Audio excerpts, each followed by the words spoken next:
Welcome back to the Books That Shaped America, sponsored by the Library of Congress and C-SPAN. We are so happy to be back with you today. And this book, we're talking about Oliver Wendell Holmes Jr., The Common Law. I must confess, I have to confess on myself. For me, Oliver Wendell Holmes, I think the Chambered Nautilus, the poet, Oliver Jr.'s father. So this has been a journey for me to put the father on the side and focus on the son. So The Common Law by Oliver Wendell Holmes Jr. started out as a series of lectures at the Lowell Institute here in Boston in 1881, 1880 through 1881, and the book then coming out in 1881. So as I've had to actually say for most of these books, except for the literary ones, this has been a learning curve for me especially. Giovanni is the poli-sci, so he was familiar. So this has been an exploration for me. And it's been very interesting because it's unusual for such a literary father and thinker and somewhat of a philosopher for Holmes Sr. and that close-knit family, and then the son Junior to come along and have such a profound impact based on his family. So let's start, as we always do, talking about the concept of how does one's background influence who or what we become, or the path we take. And certainly, Holmes Jr.'s background fomented the jurist that he would become. He came from an encouraging and experienced talking family. A family that not only talked, but they listened. They all read. They encouraged their son to inquire, to explore, and always ask why. And for Holmes Jr., it wasn't just the why. It ultimately, as one goes through his work, particularly The Common Law, it becomes why, how, and why not. And so the family was the germ for me to pull from Henry James. And yes, I can sort of channel Henry James here because James and Holmes were friends. So the family were the germ for whom this jurist would ultimately become. Needless to say, as I've said before, he was an avid reader. And so much so that he compiled 3 versions of what would become called the Black Book, or the BB. It was a compendium that he would use and take notes in, sort of a diary, during the summers here in Massachusetts. And it was not only a review of his findings, his thoughts, but for me and for some of you, not just the social studies, but now I'm putting back the English teachers, he read. He was a vociferous reader. I was just shocked as I started looking at the list of people whose works he read and his enjoyment in reading and the idea that he just simply wanted to read. And it wasn't just fiction or nonfiction, but it was philosophy, it was social studies, it was science. It was a number of inroads into expanding his mind.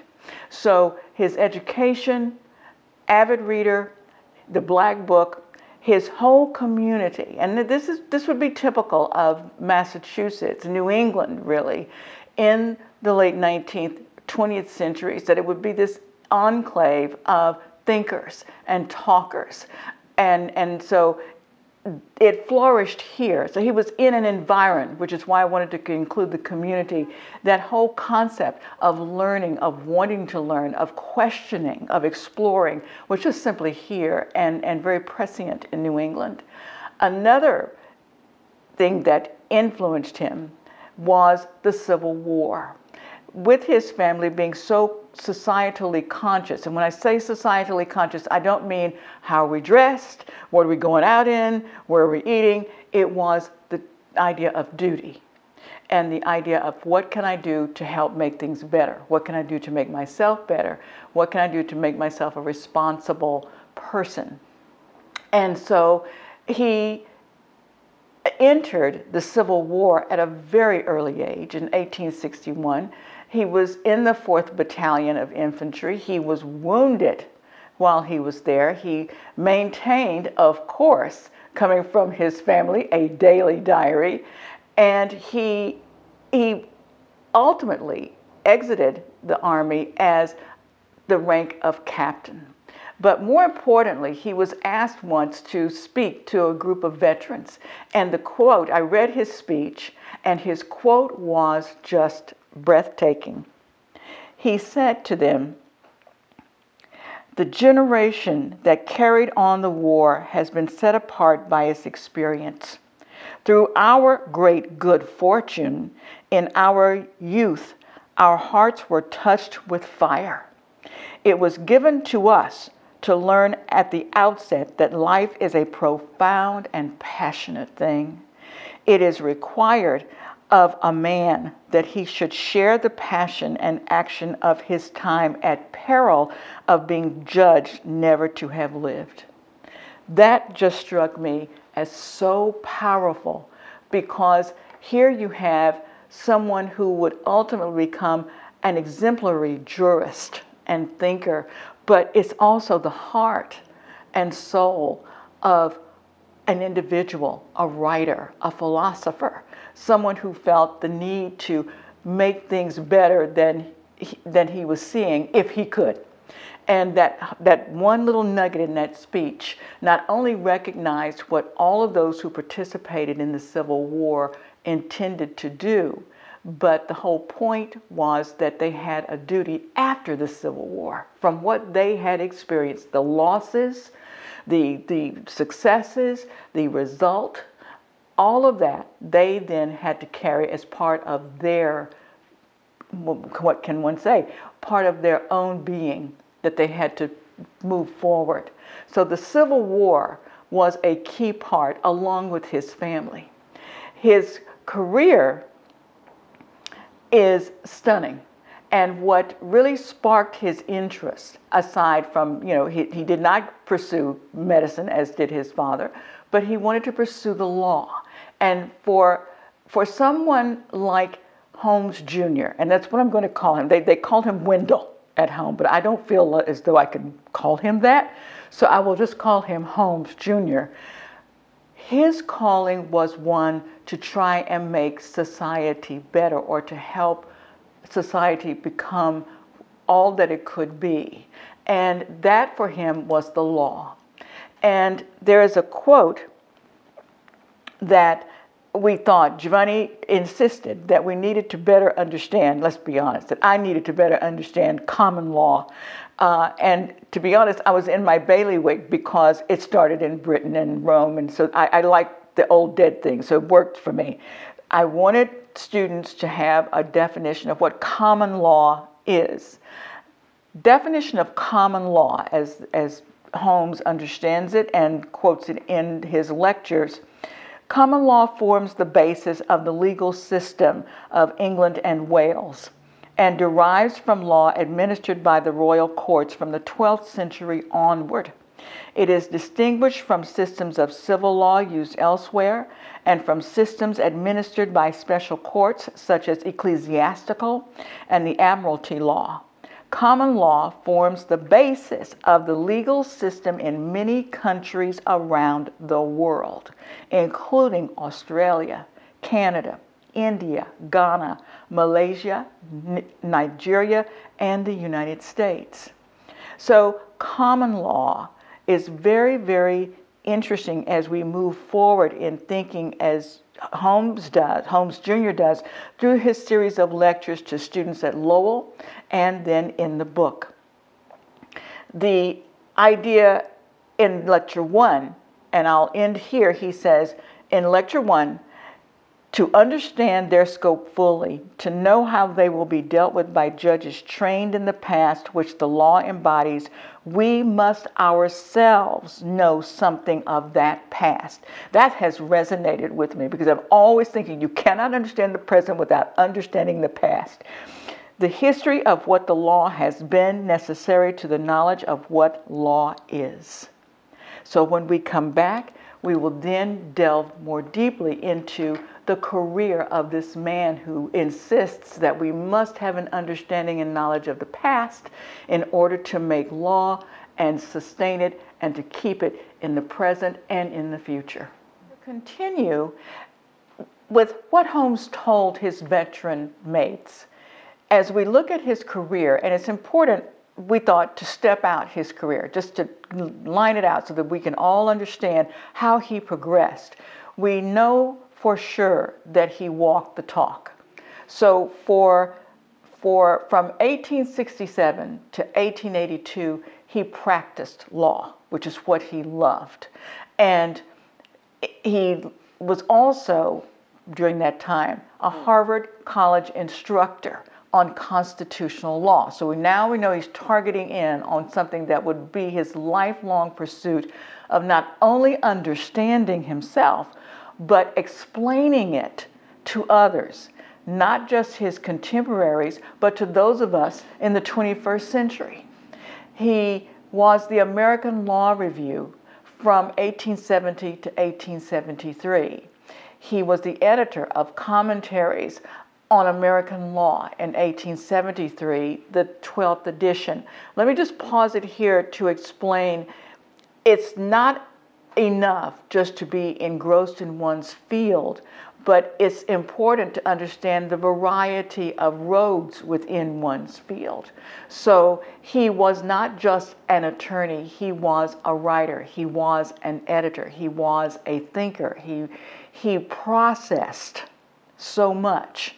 And that's important. And all of these bits and pieces of everything that he did were like building blocks into who he would become and who he became as a jurist.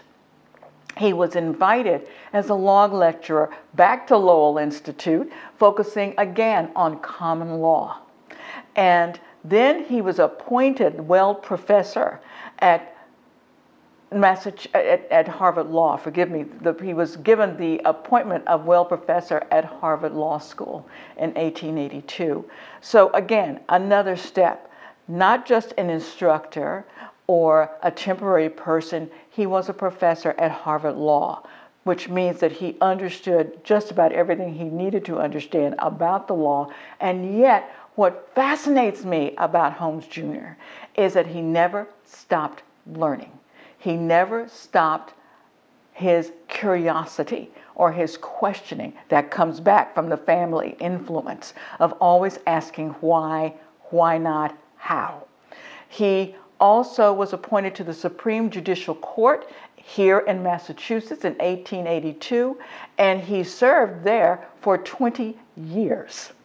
He was Chief Justice of the same court from 1899 to 1902, and finally he was appointed as Associate United States Supreme Court Justice by President Roosevelt from 1902 to 1932. His was indeed not just a career, but as we move forward in understanding who this man was and how he became to be who he was and why he is still important, speaks to all of his experiences and how he moved them forward. He never stopped learning. That was something that I think all of us who are educators and parents and just generally concerned citizens, we never stop learning. And that typifies Holmes Jr. He always was curious right until his death. He was still reading, thinking, questioning, the entire 9 yards. So now you have the background of Justice Holmes Jr. We're going to delve a little bit deeper into who were the other influencers in this man's career in shaping his mind and his thoughts. So I'll see you in the influencers. Now we're down to the influencers, or rather up to the influencers. I'm always interested in who or what shapes a person, because as Giovanni and I talk all the time, we talk about what influenced our lives, what made us go in one direction versus another direction, or what experience had this impact on us. And I must confess, of all the books we've done up to this point, I was just totally, I don't know, over the moon with Holmes Jr. because I discovered, it never dawned on me that a jurist would have and please, jurists out there, just forgive what I'm going to say, it just never dawned on me, that Justice Holmes Jr. had this amazing depth and breadth of reading. And I was just overjoyed. I mean, even as I'm saying it now, I'm still getting chills thinking, I can't believe he read so many different people. And he would not only in the summers use his black book, for example, to write about his opinions and his thoughts and cases, he chronicled the books and the authors whom he read. And so, of course, the primary influencer were his parents, and especially his father, Dr. Oliver Wendell Holmes Sr., with whom I have the most experience in reading. Also, his wife, Fanny Bodewith Dixwell Holmes. He was married to her for 60 years. And I wanted a quote there because he says, as she dies, that she was a marvel. She was witty, perceptive, and tactful and devoted. And those were his comments about her when she died. I love the part about tactful, which means that she was probably a very strong woman with a very strong opinion, but she tried to be tactful when she said something. He loved Plato. Again, one of my favorites. There was a moment in his later years when President Roosevelt asked Holmes Jr., why are you still reading Plato? And his response, Holmes Jr.'s response was, to improve my mind. We keep reading always to improve our minds. That's what we do. As we read, we expand. As we expand, we learn. As we learn, we can delve deeper and appreciate better where we are, who we are, what we can do with our lives to help others. And that was very good. I liked that fact. I also was surprised that he enjoyed reading a favorite ancient writer of mine, Rabelais, which I thought, you have got to be joking. Seriously? I was in graduate school when I was introduced to Rabelais and his gargantuan and pantagruel satire on the abuses of society. I was totally taken by Rabelais' work, and it was so uncommon at that time for a satirist to comment so severely about societal abuses. And that fact that later, all these years later, I would come up with Rabelais again with Holmes Jr., who loved Rabelais. He and Ralph Waldo Emerson were great friends, which means that he was also sort of on the outside looking in of the transcendentalists. As a matter of fact, he even thought that he wanted to become a transcendentalist. But of course, that was not the path that he would take. He enjoyed Theodore Parker, who was an abolitionist, as a friend. Henry James, my Henry James, author renowned for defining and for setting the template for the psychological novel. He enjoyed the company of Henry James. He enjoyed reading Henry James. James was very important during that period, as was his brother, William James, who was also a close friend of Holmes Jr. William James was a philosopher. And so you can see all of these, just up to this point, the many voices and acquaintances and moments that were shaping and allowing Holmes Jr. to question and to expand and to include and cross-integrate literature, philosophy, thought into justice. A few others that I think might surprise you. He loved Agatha Christie. She made him laugh. Her works, Willa Cather, Virginia Woolf. I was surprised about Virginia Woolf, but why not? He loved poets. And again, the whole point here is that in those summers when he would summer here, he read constantly and he noted everything in his black book. The black books three of them, they're progressive. The last one is the most comprehensive, are in the Library of Congress with images, which of course we will include in our presentation. But it's just good to know that as an English teacher, that Justice Holmes Jr. thought about writing, thinking, processing, and then moving forward with all of that to action can actually live together.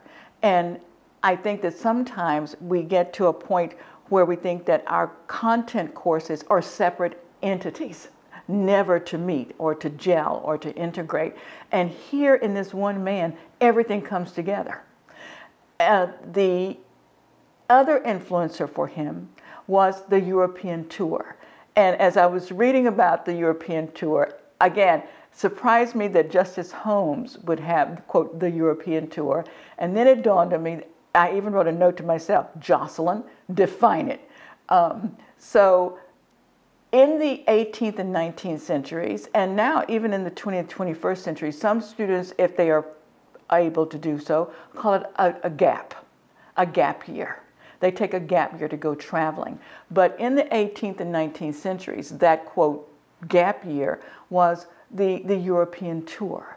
And for women and for men whose parents could afford it, who were educated, they would go to Europe and they would explore and just totally saturate themselves with other cultural moments, times, histories, people, language, customs, the whole nine yards, food even, because Lowell talks about it in some of his poetry.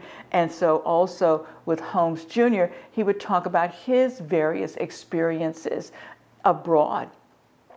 He, Holmes Jr., went to England, Switzerland, and France.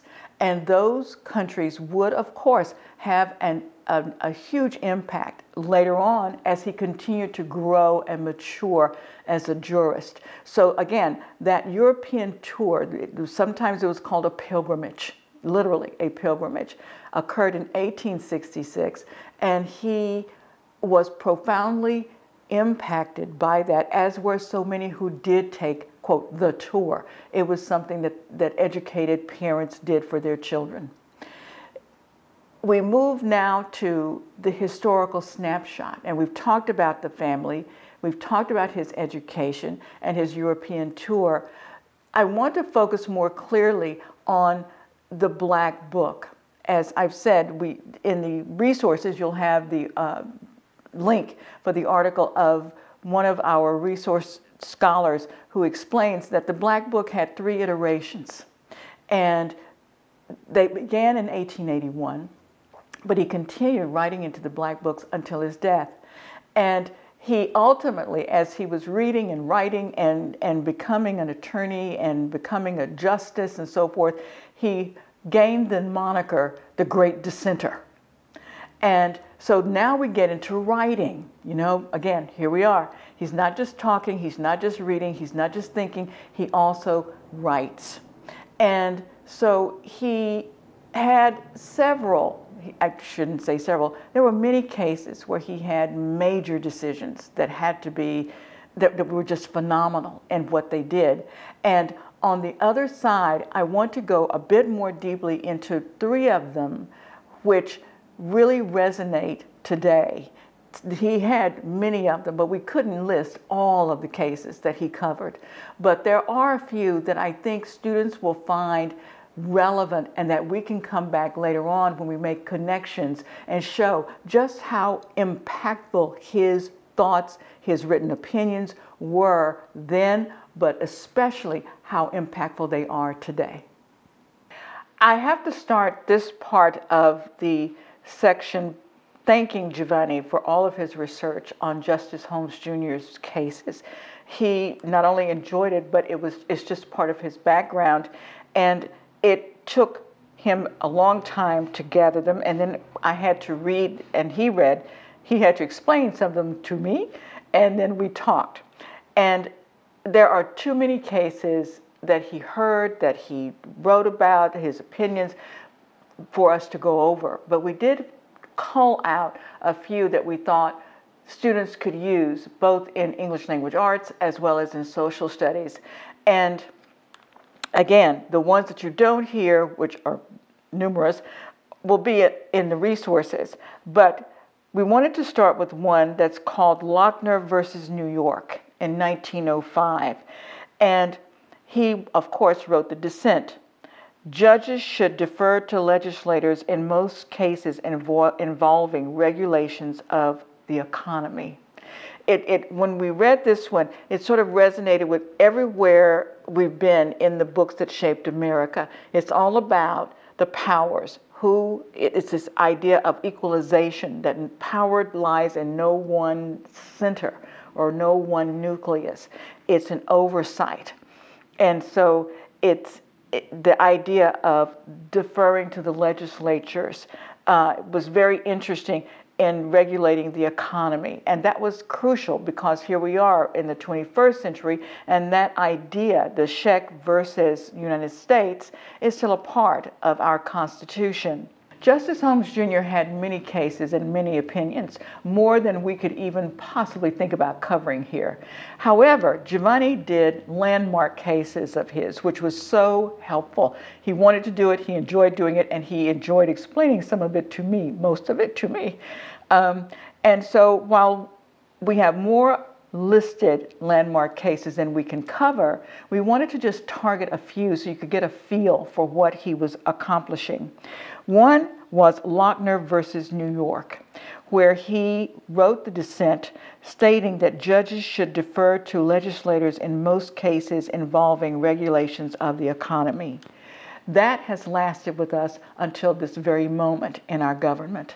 And it's interesting how, again, as he says, the past continues to inform the present. And you can't understand the present without understanding the past. And so here's this landmark case that makes the distinction of how we should function in terms of the economy. And in your resources, you'll have links to all of these. Another one is the Schneck versus United States, 1919. And it's about free speech and the First Amendment. And here's a direct quote, rather than my paraphrasing. The most stringent protection of free speech would not protect a man falsely shouting fire in a theater and causing panic. The question in every case is whether words used are used in such circumstances and are of such a nature as to create a clear and present danger that they will bring about the substantive evils that Congress has a right to prevent, the clear and present danger test. This is very important. We're still, again, that ruling still applies to this very second. The very second that you're seeing this or hearing it, that rule still applies, that opinion. Very important. The clear and present danger test is what it's called. And the other one, the third one, is the United States versus Schwimmer, 1929. Again, he writes the dissenting voice. Government should not deny citizenship based on an individual's pacifist beliefs. In other words, in this particular case, a lady wanted to become an American citizen. She was an American citizen, and however, she wanted to be a pacifist, and others wanted her to not be allowed to be an American citizen, and it was ruled that the dissent that government should not deny citizenship based on one's pacifist beliefs. So again, it's for our students, these kinds of questions and these kinds of rulings, while it is law, absolute, in my own mind, as I was working through it, I kept thinking, now what literary pieces can we attach to this so that we can make it lit and social studies? And it's amazing how many different titles came up in terms of how teachers can blend this kind of social science, this kind of history into fiction.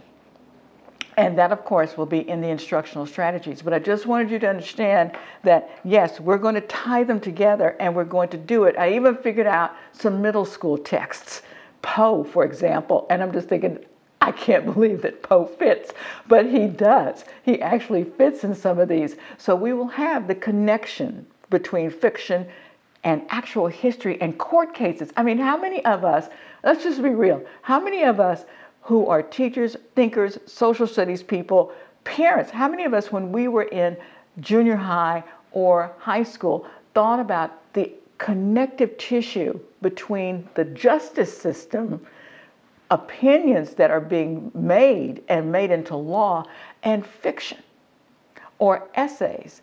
I didn't, and I was a nerd. I am still a geek. So I love reading, but the connections didn't come to me until we started working with Justice Holmes. And I have to appreciate that because I never even thought about it. And I have to thank Giovanni because he just kept pounding at it. So I got it. The next segment, when we come back, is going to be the rhetoric and the writing style, which I absolutely love, but we will be right back. The study upon which we have been engaged is necessary both for the knowledge and for the revision of the law. However much we may codify the law into a series of seemingly self-sufficient propositions, those propositions will be but a phase in a continuous growth. To understand their scope fully, to know how they will be dealt with by judges trained in the past, which the law embodies, we must ourselves know something of that past. We're now into the section of text, rhetoric, and writing style of the common law. And of course, we always go with the genre, audience, purpose, occasion, the thematic threads, and then the parts that we've chosen to delve into in the common law. And in this case, we've decided to do lectures 1, 2, and 4 because we felt with those topics, students today would be more familiar with the terminology. So let's first start with genre. The common law, of course, started out as a series of lectures. It ultimately becomes a book. So he is not just a speaker, but he is also a writer. He's also a rhetorician. He records everything, just his thoughts. He talks about and reviews his opinions, and he states in one of his comments about his black book and reading, true reason appears from old books. So he continues to bring all of that, the prescience of reading into his work and into his thoughts. He lectured, he wrote letters, and he corresponded.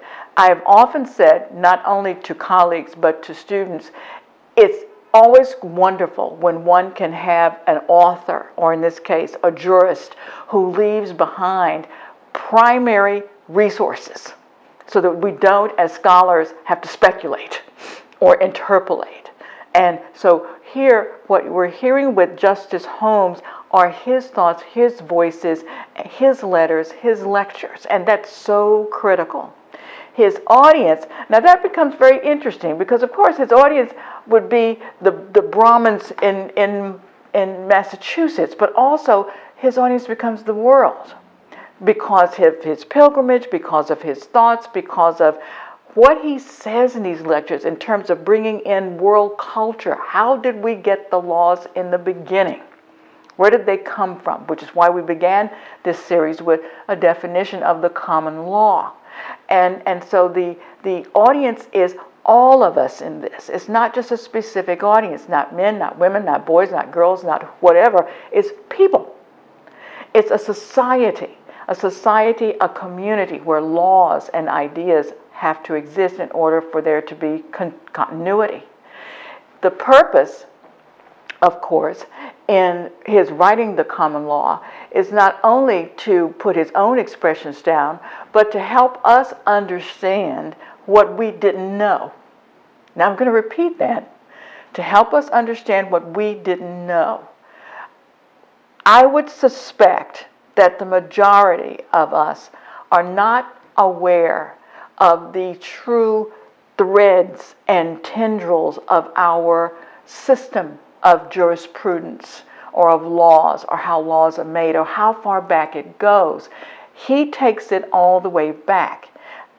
You'll find, and we'll give you, as I said, the Library of Congress has the book, but also we'll have images. But some of his, he assumes that his audience is going to know Latin. Well, Latin is one of my languages that I had to learn to translate, so I had a little refresher course reading these lectures.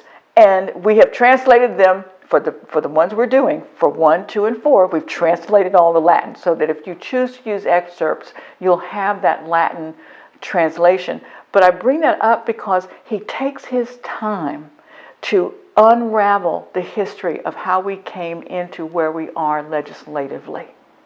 And that's important. He creates a map, a road map. And that was very helpful. His purpose, explication, as I just read to you, how can we know where we are now if we don't know how we got here? And the whole occasion is to better understand jurisprudence. And on the other side, for jurisprudence to understand its responsibilities to us. And he goes so deeply into explaining and his writing. I was just taken with his writing. So audience, purpose, occasion are addressed. His thematic threads are amazing. For juniors and seniors in high school, it's a textbook case of how you use primary and secondary sources. And I know that at elementary and middle, students are supposed to learn primary and secondary sources too. These might be a little bit complex, but we're going to parse some of his examples out so that elementary and junior high teachers can use some of his examples to talk about topics that are relevant to them. And in so many ways, that's what defined which lectures we wanted to choose. So, for example, when he talks about the history of our laws, he goes all the way back to ancient Greek, Roman, and German tribes, evident in Anglo-Saxon laws. He goes to the Old Testament. He quotes a gaggle of Greek philosophers, and he connects the Roman law, Senate, what she calls the 12 tablets from 451 BCE, to Rome's first written code of law. And he connects those to the German Salic law, similar to the Roman law. So he shows all the connective tissue of how we've come into being right here, right now, this time, around the world for the most part, in terms of our laws and statutes. So lecture 1 we chose because we thought the terms would be familiar to our students. Lecture 1 is the early forms of liability, civil and criminal. He examines, for example, the role of vengeance, which imports the feeling of blame and an opinion possibly distorted by the passion of that wrong. And it's about inflicting harm onto other people. And he discusses breach of contracts in this area. He also talks about compensation for injuries. We will go into those and have, as I mentioned to you, those examples where even at the elementary level, with his examples, we have some where elementary teachers, if they choose with those curricular requirements, can use parts of Holmes Jr.'s ideas and comments about early forms of liability.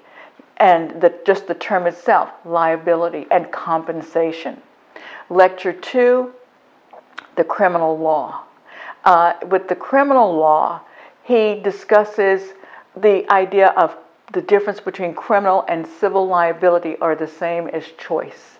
And here he talks about the prudent man, the import and the importance of the prudent man and law. The prudent man is one who reasons and who's focused on the standards of conduct. So you want a prudent man to be in that area of deciding where the law falls, on whom does the reliability of blame, of acceptance, of liability, or whatever is happening, the prudent man. So there's that metaphor of the prudent man. He talks about the concept of intent. And I found that really interesting because he makes that distinction of intent versus it just happened. It wasn't intended. It was an accident. So it's the idea of intent.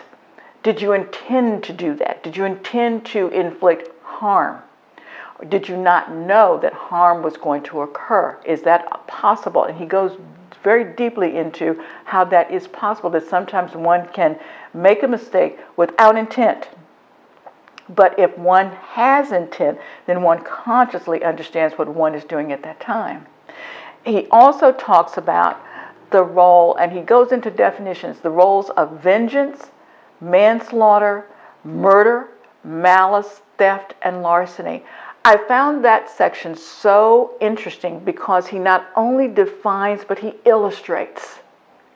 He illustrates the differences in all of those. And make no mistake, from the very beginning, he talks about, and throughout 1, 2, and 4, the concept of revenge and vengeance. Those two terms seem to come constantly as a motivation of what drives people to do some of the things that they do. And then what are the consequences? What are the degrees of those? On the other end, we're going to talk about Lecture 4. And that will be the idea of what are the responsibilities when crimes become very, very serious and very, very intentional. And I want to just give that lecture a bit more time with some quotes. So we'll see you with Lecture 4. So here we are at connections within Justice Holmes's periods, both 19th and 20th centuries.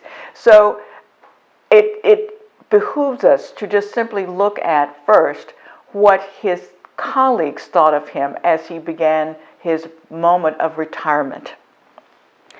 Mr. Justice Holmes has been and always will be the exalted inspiration, the delight, and the despair because of the fascinated yet eclipsed imagination of his countless, conscientious, learned, but nonetheless enraptured biographers for so splendid a story as they have to tell, is in its manifest import far beyond and the most eloquent eulogy or the most exact discernment of analysis that could be employed in its telling.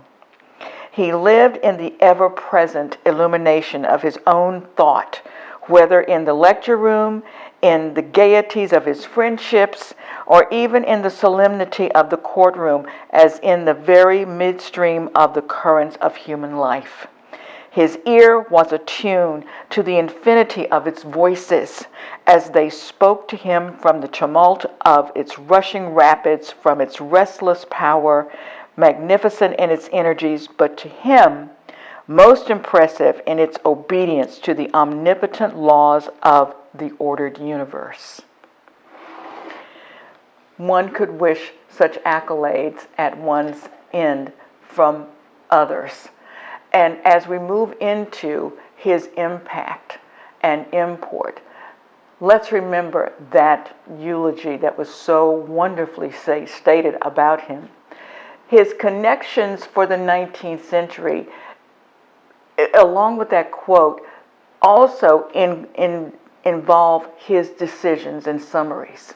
And we've discussed them before, but this is a brief summary of just targeting not just the cases, but the issues. For example, free speech. His decisions, his dissents were all that idea of free speech. What does it mean? What are its limitations? What are its exceptions? The clear and present danger rule, due process, property rights and land use, powers and limitations of Congress regarding treaties, and the balance of power between the federal government and the states. And those are just a few of the topics and the issues. Just think about those issues that he dealt with throughout his entire career on the judiciary. So as we move into the connections of the 20th century, think about how those 19th century and early 20th century decisions now or would impact on not only his own judgments, but right into the 21st century. For example, Czech versus the United States. We discussed that earlier, 1919, but it was strictly focusing on free speech. What is it? Are there limitations? Are there boundaries? Are there no boundaries? So now we're at lecture 4. And as we said, we selected ones that we thought would be accessible to students. And so we did 1 and 2, and then we skipped to 4. And 4 we skipped to because it has terms with which all of our students are familiar at this moment. Not just students, parents, anyone living around the world would be familiar with the terms fraud, malice, intent, because we're constantly getting messages now, not even 10 years ago or even 5, where we're getting messages constantly of how to avoid scams or hacks or things like that, and liability. So those are terms with which our students today are very familiar. So lecture 4. Lecture 4 focuses on the theory of torts. I'll raise both hands and say, yes, I've heard them on Law and Order, and didn't quite understand, but I thought, torts, yes. Well, now I actually understand what a tort is. A tort is a civil wrong that hurts or harms another person, a tortious act, consequently evolving into liability. So thank goodness, all those years of Law and Order, and it takes Justice Holmes Jr. to help me understand exactly what a tort is. So the tort seeks to help those who are injured, the injured party or parties. And for that help and to understand what a tort addresses, we have to understand what Holmes Jr. calls the necessary elements of this kind of fraud, malice, so forth. And in lecture 4, he actually defines each and every term, which I absolutely loved. So there are 6 of them that can end in a tort, so that tort law seeks to help the party or parties. Deceit, slander, libel, malicious prosecution, conspiracy, and another new word for me, trover. So of course I went looking for what does that mean. So trover is a person seeking monetary compensation for a wrongful act. Well, we in the 20th and 21st centuries totally understand that. Monetary compensation. So someone steals your car and refuses to return it, well, that's a tort. It's tortious. For our students today, or even, for example, when I first came to Harvard, the first summer, the mandate went out to all faculty, particularly to women. Do not carry purses, bags, phones out in the open.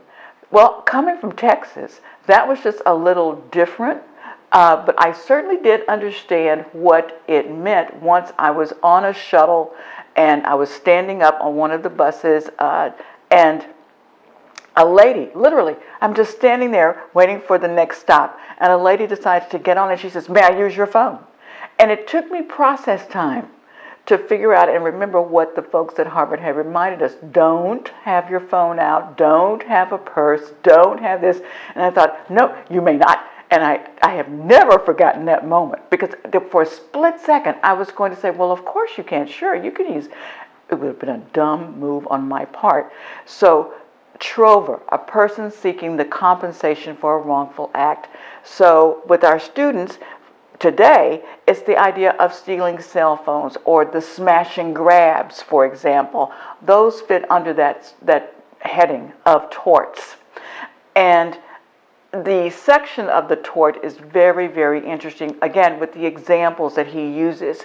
So in the instructions part, we're going to actually delve into that so that not just high school students, but even elementary and middle school students, we'll arrange the activities in such a way that just a single word or one of his examples can get into a classroom conversation and students begin to understand something that has taken me almost 100 years to get. So that whole lecture 4 of all the lectures, and I sat there and I read and I noted every single one, I found lecture 4 so relevant that it speaks to us today and helps us to understand the whole concept of the term liability, or the term of slander, or how deceit fits in. Moving on from that, we go to his style of writing. In all of the lectures, and again, particularly in 1, 2, and 4, which we are delving into, Holmes Jr. makes use of all of the types of writing. So there's narrative, there's description, there is persuasive, and there is expository. And that, again, is a very interesting way of being able to break down and pull out pieces from this important book that shaped America, where even elementary kids can have little bits and pieces and understand not only how our law works, but also have an example of writing and how a justice uses various types of writing that we are trying to teach our kids. And of course, social studies, there's the historicity of it. The tone, I've never talked about tone in some of the other books, but in this one, I thought the tone was very interesting because it was not a monolithic tone.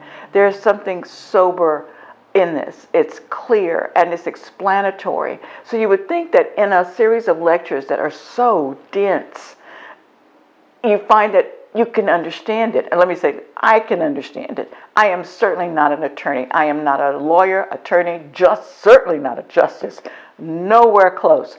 But he made it so clear that anyone could understand and appreciate not just how we have come to our laws, but the complexities of those laws and the historicity of those laws, how we got here, why we're keeping them, why they're important, what they mean, how they help us.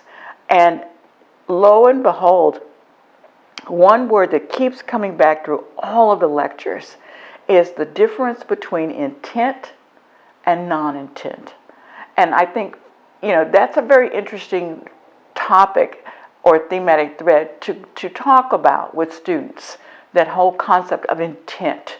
Did you intend to hit John, or did you have the ball and it just hit him and you didn't intend to do it? It was a mistake. There's a difference, and Holmes Jr. goes into those distinctions. He takes his time, and that's a good thing. The language, as we talked about, English and Latin, so there'll be a list. The terms, a number of terms that we've just gone over, but aside from the one about liability that is so 21st century, right down to car insurance, there's the liability, but criminal law. And we started defining what criminal law was, even back in the Roman and Greco-Roman period, but also what it means now, as well as criminal law, bringing those terms fraud and malice and intent to students who have heard it, but they may not have had time to really reflect on what that means and how it really does impact them and their ultimate behavior right into adulthood. He uses, of course, analogies, examples, metaphors. We're going to pull them out in the instructions part so the students can have some of that idea that even a high court justice can use figurative language. And one of my pet peeves always is figurative language is not just for poetry. It is for nonfiction. And Holmes Jr. uses it so very well and so very effectively to illustrate his points. He uses comparison contrast, he uses definition, and he uses examples. So on the other side, we're going to keep moving through this amazing work of this man, Justice Holmes Jr. Gideon versus Wainwright is the 1963 right to counsel. That's important. You think about, if you recall, the many individuals before that who were unable or not knowing that they had a right to counsel. and instead of just being caught out without without having someone to speak for them or to represent them. The Central Park group, for example, that's a prime example of not having knowledge of that idea. The Engel versus Vitale, freedom of religion. How important is that in the United States of America today? Think about our own history of how we came into being here. And it was about the idea of freedom of religion. And we have also the Miranda versus Arizona, the right to representation. And the 303 Creative LLC et al. About free speech. And of course, the Counterman versus Colorado 2023 is the idea of the clear line of division between the true threats and free speech and the First Amendment. So it's his voices and his rulings, whether they were dissensions or not, the great dissenter, he still speaks right into 2023, 2024, and 2025. These are the connectors of what our judiciary have done for us in all of this time. Not just with Justice Holmes Jr., but thanks to his lectures, how he knitted it all together from a past far long ago before any of us ever made an appearance here. So those connections are so very important. Also, with all of this, because it is, one could consider or could make the statement, it's so political. Well, it's not political. It's historical. You remember once before in one of the conversations we've had with the books that shaped America, social studies is more than just history in a book. It has so many facets to it, and that's what makes Justice Holmes, the common law, so important, and also makes it treacherous.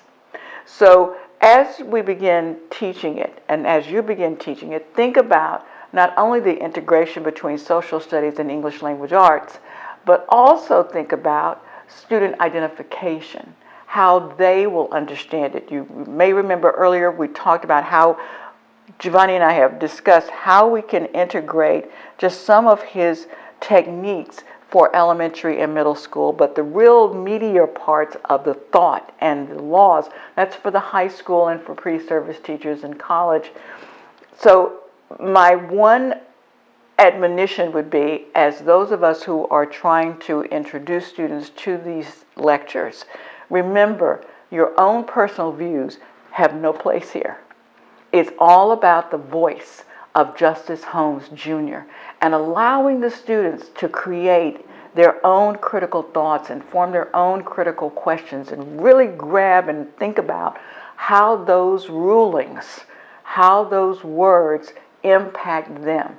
And for us to listen and say, well, I hadn't thought about that. That's interesting. Well, what do you think about that? And have a conversation. Allow the students to explore what is going to be a world in which they are going to have to deal with some of these same litigating issues and understand the terms that are being floated around, that they need to know what the extent of them are. For example, the liability, the tort, and so forth. Moving from challenges, of course, you get into the meatier part of it of, okay, so you've talked about it. What are the activities and the instructions? They will always be there. They're going to be interactive. We will have, of course, the images and so forth and the hyperlinks. That comes down to the primary and secondary resources. So that's really important. Everything is linked for you. Everything is there. And you won't have to think about a thing. The final part that I want to share with you will come back with a quote that I think is very important and wraps everything up right back from Justice Holmes Jr., right back to his roots here in Massachusetts. When we began, I was very honest with you and said that the only Holmes with whom I had been familiar was Holmes Sr. and his wonderful poetry. Dr. Holmes, a physician, was also a poet. I was unfamiliar with his son in all the courses I've ever had in English and drama and all of that. Justice Holmes did not appear. However, having read his lectures and really zeroing in on 3 of them, by the time we finished with this project, just the research part of it, I wanted to circle back to the nucleus of what made Justice Holmes Jr. himself. How did he happen? It wasn't like, as Giovanni sometimes says, the mushroom theory. And so I went back to his father, and a poem that resonates with me and has resonated with me over the years, and I've just loved it. And when I went back and reread The Chambered Nautilus, the last part of that poem seemed to me to be a father's testament to the pride not only of humanity, but a father's pride in his son. Let me read it and share with you. Build thee more stately mansions, O my soul, as the swift seasons roll. Leave thy low vaulted past. Let each new temple, nobler than the last, shut thee from heaven with a dome more vast, till thou at length art free, leaving thine outgrown shell by life's unresting sea. As I reread that poem and came to the last stanza, I thought, oh my goodness, that is a clear homage to his son. It just encapsulated everything that Justice Holmes Jr. became and still remains. So we hope that this brief excursion and dive into Justice Holmes Jr. will give us all a lift of understanding where we came from in terms of our laws and our Constitution, and how they connect together, not just at the moment, but how they were built and how they have been reinforced and how they have been continued. As Justice Holmes says, the whole point of this is to continue to understand the past but keep moving within the present, and to continue to change and adjust as we go along and maintain the law. Thank you so much, and we look forward to seeing you with the next book.